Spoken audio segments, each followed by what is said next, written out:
prior to my adding Krishna consciousness to my life, I was a ardent food activist in the 60s. In those days, we were organizing co-ops in the inner city in Detroit, or in Ann Arbor, Michigan. We were organizing large warehouse concentrations where people could access healthy food at a reasonable price.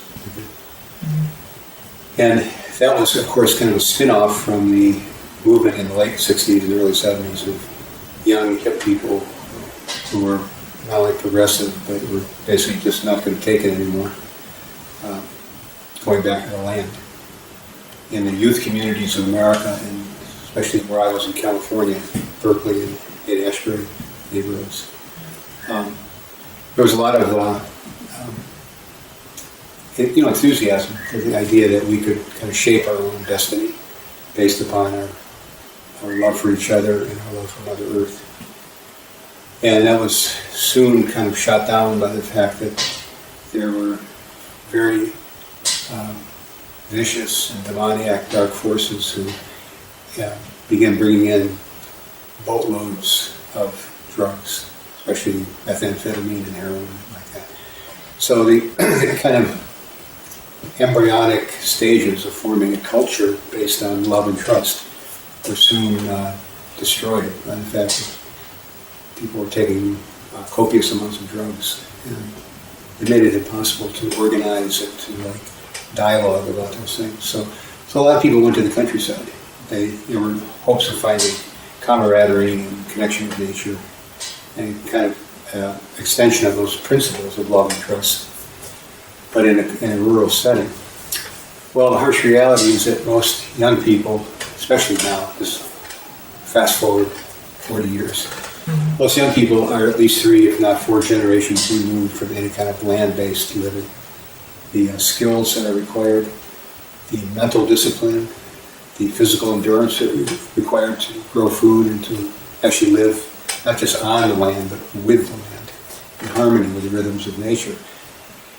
It's hard to find people that actually have any experience of that whatsoever. Yeah. So I was interested in not only those skills, but also in developing my own consciousness. And I came in contact with Hare Krishnas, I believe it was in 1969 in Berkeley. And I kind of thought, when I first saw them, they were such an oddity because everybody had long hair, but they had no hair, practically. And everybody had bought into the philosophy of taking drugs and free sex and free love and this and that. This kind of like letting go of any sort of inhibitions and restrictions on what you could do and how you could enjoy yourself, especially when you're in a young body. Right? And here were the Krishnas who were saying, actually, that's not the pathway of freedom and happiness. That by controlling the senses, or more accurately, by using the senses in the service of the master of the senses, Krishna, or the name for Krishna is Rishikesh, which means the master of the senses. By using your senses in the service of God, then the natural God consciousness and reciprocity for the Supreme Being has an opportunity to fulfill itself.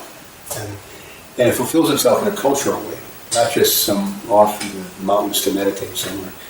But basically, it's a wonderful approach to spirituality because it means that whatever you can do, whatever you have a proclivity for, an inclination towards, that can be dovetailed, can be used in Krishna's service.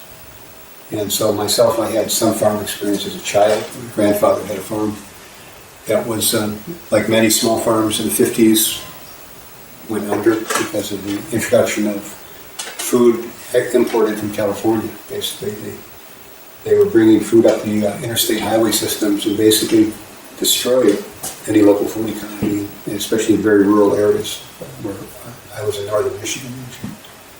And so I kind of I went through a kind of fast track of seeing the destruction of a local food economy based upon forces, political and economic and spiritual, that were beyond my control. And the entire family had to relocate from a rural setting to blue-collar neighborhoods where there was what in Sanskrit is called ubra karma, this kind of hellish work in factories that just sap the life energy of a human being. Your whole meditation is just economics and how to get money, and your boss wants you to work hard and you want to work less hard, and it's sort of like cheating. Either you're cheating or you're being cheated. One of the two.